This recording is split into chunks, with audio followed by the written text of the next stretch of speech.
Hey folks, this is Jim Bell. I'm recording this little repair situation on a John Deere 4720. There's the tag right there, John Deere 4720. It's a 58 horse. This is a 27 model, I believe. I'm gonna replace the engine heater on the thing that allows you to plug the block in to keep it warm through the winter. So I got started already, but I thought I'd go ahead and record this. As you can see, I've got this drain plug out right here, pointing at the drain plug. That drain plug went right in there. If you can see my finger pointing up there. Little spot on the back of the radiator. Let me get the light set up a little better. And you can see the coolant coming out. So all is coming well. I've got so I got the drain plug out. At the same time, I loosened up the I pulled off the overflow cap just so that it could drain, so that it would give some let the pressure off. I've got the radiator cap loosened up again just so it can drain, and that's what's going on right now. And so it holds 6 quarts, a little more than 6 quarts of coolant. I've got 2 buckets because it kind of spilled out initially with some pressure into this bucket here, but most of it's going into this one. So I've got new coolant. I'm just going to put new coolant in it. It won't drain all the way out because there will be some in the block, maybe a little bit below where I'm going to be working. But anyway, that's kind of the gist of what's going on here, and stand by for more. All right, Jim Bell back here on this John Deere 4720 engine heater replacement project. I got the new engine heater right here. Just thought I'd go ahead and show you that. I bought it online. It's an aftermarket part, but they're pretty much all very simple and identical. This is the just the electrical plug part that came out of the old one, but it comes with a new one. So I will be putting a new one in as well. These parts are readily available. You just need to know your engine serial number. You will need to make sure you understand which engine this is. This particular model came, as I understand it, with 3 different engine types, and so you've got to make sure you know which engine you've got, and you can look that up online by serial number if you need to. And here's the overall John Deere serial number down here on the bottom. I'm on the right side of the tractor, and you can see the serial number there. That's the overall tractor identification number. I think there's an engine tag as well. And let me walk over here and let's see, where's that engine tag? It's back in there. Kind of see it. But you can see at the bottom there, hold on. There you can see the engine tag, and this is a 4024 TL V08, 4024 TL V08 engine, and that's the piece that you've got to know to order the right engine heater. Okay, the engine's drained of coolant for the most part. I'm not flushing it. By the way, that's a bit of a different, more involved process. So I'm not flushing it. I am just putting the drain plug back in. I'm just going to tighten it slightly beyond hand tight. It's got a nice little rubber seal on it. So I've got my pliers in there and got it plenty tight. That right there is to the front axle oil. It goes in there. So just so you wonder what that's about, that's why that's there. And now I'm going to go ahead and replace the engine heater, and then I'll put the coolant back in and we should be good to go. Okay, I'm back. I'm showing you where the engine heater is. It's right there.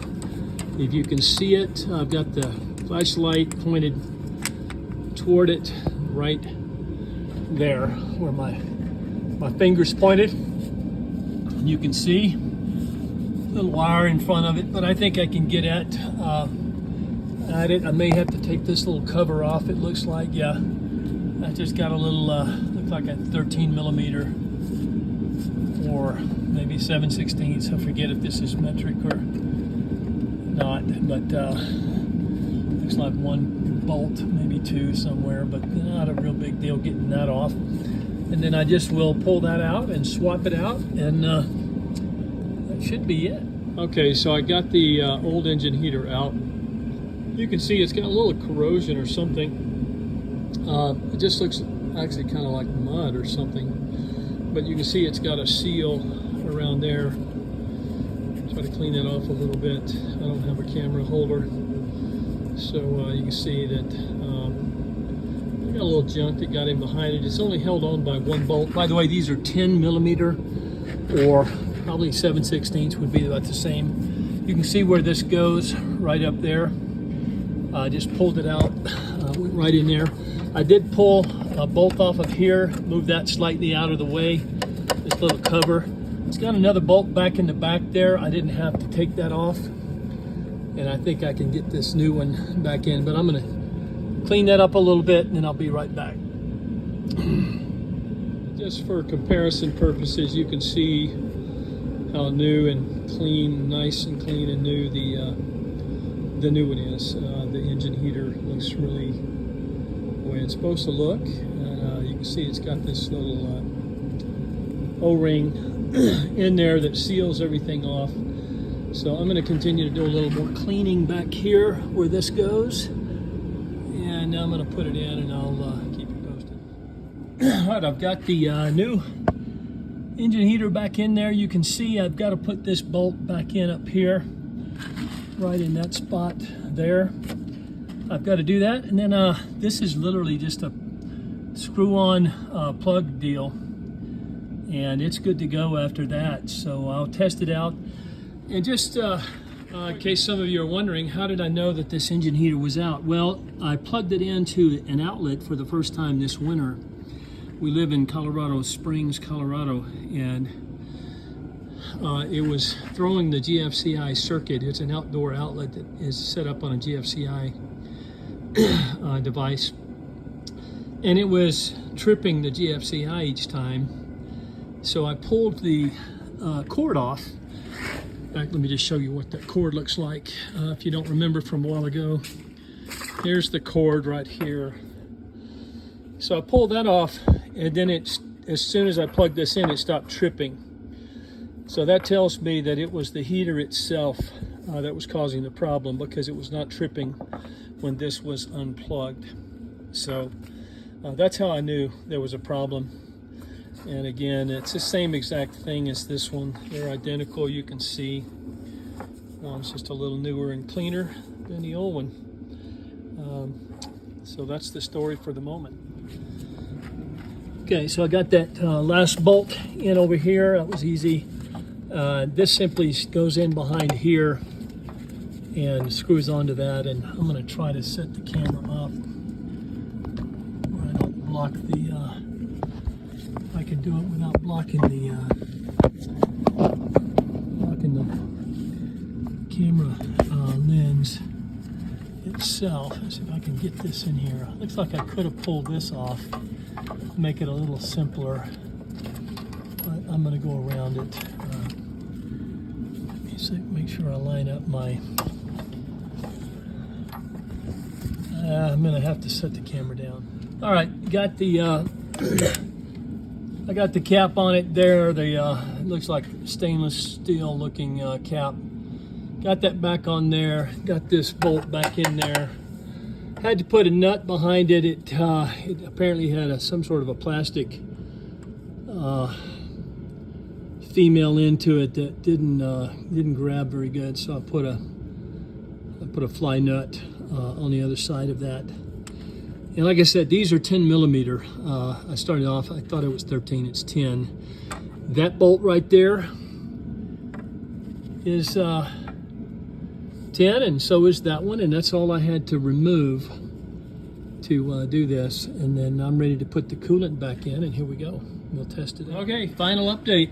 I plugged this block heater in to an extension cord, runs to my power in my shop, and all is good. So it appears it was indeed the engine heater was the problem, as suspected, and I'll do a little check run through the fluids and make sure everything appears to be full of the fluids they need, and call this one good for the moment. Hope everybody enjoyed the video, and feel free to reach out to me through the link if you have any questions or need some assistance. Take care, everybody.